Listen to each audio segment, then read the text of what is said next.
everybody. My name is Katharine Horowitz, and I am a sound designer and composer in the Twin Cities. I've been designing and composing for about 20 years now. I freelance all over at places like the Guthrie Children's Theater, the Jungle Theater, Pillsbury House Theater, and I also am a 2017 McKnight Theater Artist Fellow at the Playwrights Center. Hello, everybody, and welcome to Sound Design for Playwrights. Let's get some definitions quickly out of the way here so that we can just dive in. First of all, sound design is the creative and technical process resulting in a complete sonic environment for storytelling. And when I say storytelling, there should be a little asterisk by there because normally I would just pretty much be talking about theater, but in this particular climate, I think we're also going to be including things like audio plays and podcasts in that definition. But the less sort of technical side or the more elaborate side of the definition of sound design is, I would say that it's by enveloping audiences in atmosphere and emotion, sound can guide people through a story. It accentuates the narrative through music and ambiance, sort of building a sonic world. Sound can change the perception of what you're seeing, what you're feeling, and how the story unfolds. Sound effects can make what you're watching feel actually real, and music can evoke emotion as much as dialogue. So basically, like through sound design and music, you can enhance and supply moments with emotion that might not otherwise be there, and ultimately envelop your audience into another world and an emotional journey. A sound designer is the person who makes the artistic decisions that form the basis for the sonic atmosphere of the entire production. So for musicals, this would be focusing a little more on the reinforcement side of things. So you're reinforcing what has the sound that has already been created through the actors, the orchestra, that kind of thing. You're doing that through miking, through processing, routing, speaker placement, et cetera, et cetera. For plays, a sound designer is a lot more about creating the sound effects, the soundscapes, and the musical underscores and transitions. For the purposes of this class, we are focusing on the latter. So over the last 60 years or so, technology has increased what sound designers are able to do. Sound design has come a long way from the old days of having a stage manager or an electrician backstage ready to drop the needle on a record player, though there are still a few theaters that are still trying to catch up.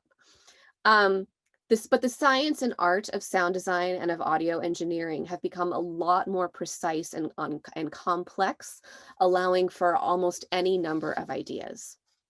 So let's talk about the process of sound design, or at least the process that I, as a sound designer, go through when I am embarking on a new production. So the first thing is a script read.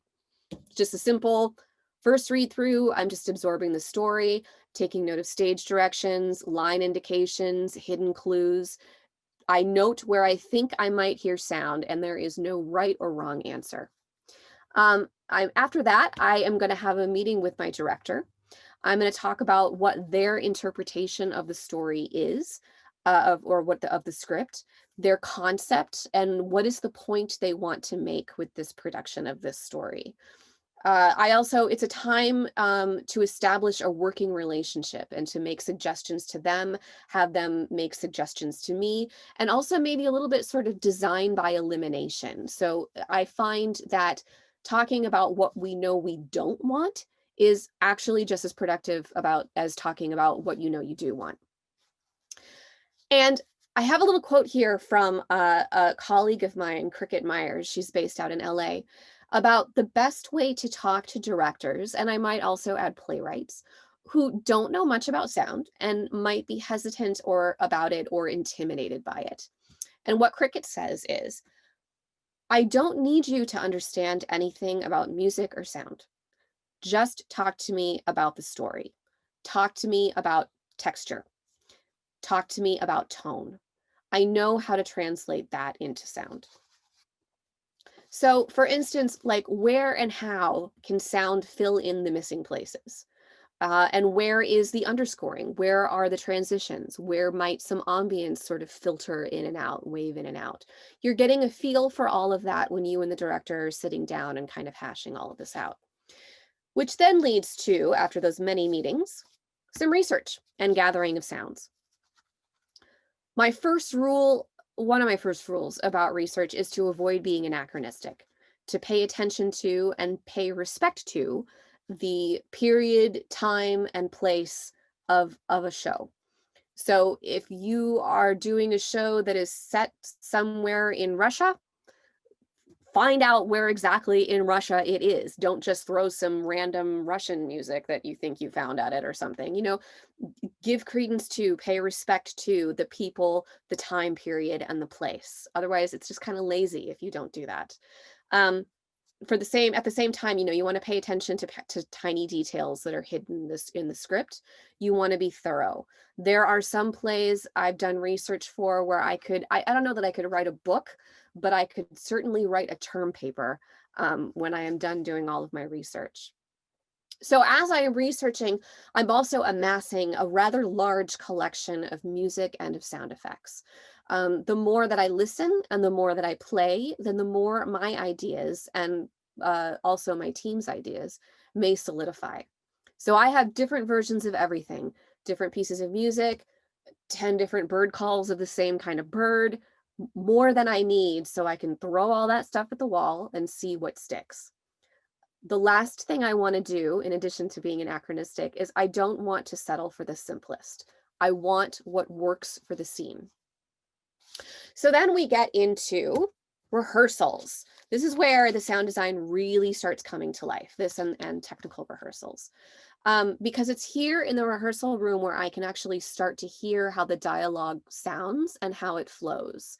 I can watch the actors pacing, listen to their dialogue, watch their blocking, et cetera, and then I can experiment along with the actors, and both they and I can sort of get used to each other. So that by the time we get to tech, we're focused less on the meat of the design and more just on its execution, which is basically where we want to be. We want to have gotten all of those big ideas, what goes where and how, out of the way, so that by the time we're in the theater and incorporating lights and costumes, et cetera, we're more focused on, you know, volume and speaker placement and things like that. Things I try to keep in mind when I am designing beyond just stuff like time, place, weather, et cetera. I always want to keep in mind that I am trying to recreate the director's image, whatever he or she or they are trying to get across. I also want to make sure that I am punctuating or accentuating moments, emotional moments and moods, and what the characters are thinking versus what they're doing. I'm sort of adding a dimension to the characters and framing the ambiance. I'm also accentuating the mood of the time and place. And I'm basically like guiding an audience from one time, place, mood shift to another. I have two quotes here. The first one is from one of my favorite composers, Hans Zimmer. He says, music and sound are a language just like the dialogue is. So how can I communicate that language to you? And I'm all about that. I'm all about communication in whatever form that language or communication takes, and for me, it's sound design. And I want to best be able to get that across to the audience and to serve the story. The other quote that I have here is from sound designer Thomas Dixon. And he says, "My favorite thing about designing sound is that it exists for an audience in a primal, subliminal way. They can't see it or touch it, but it's intertwined with all our perceptions of reality and being." So that is all sound design from a designer's perspective. If you were, though, to try to incorporate all of that while writing, you would never get anywhere. And you would also be stifling an actual designer's creative interpretation. Another quote that I like, I know I'm quote happy here, everyone in the theater knows two jobs, their own and sound design. And Abe Jacob is sort of the forefather of modern sound design for theater, just like Benjamin Burt is for film. He was the designer for Star Wars. So that's a little bit about what I do and how I do it. And I hope that it was helpful for all of your playwriting journeys from here on out. And I appreciate you taking this class.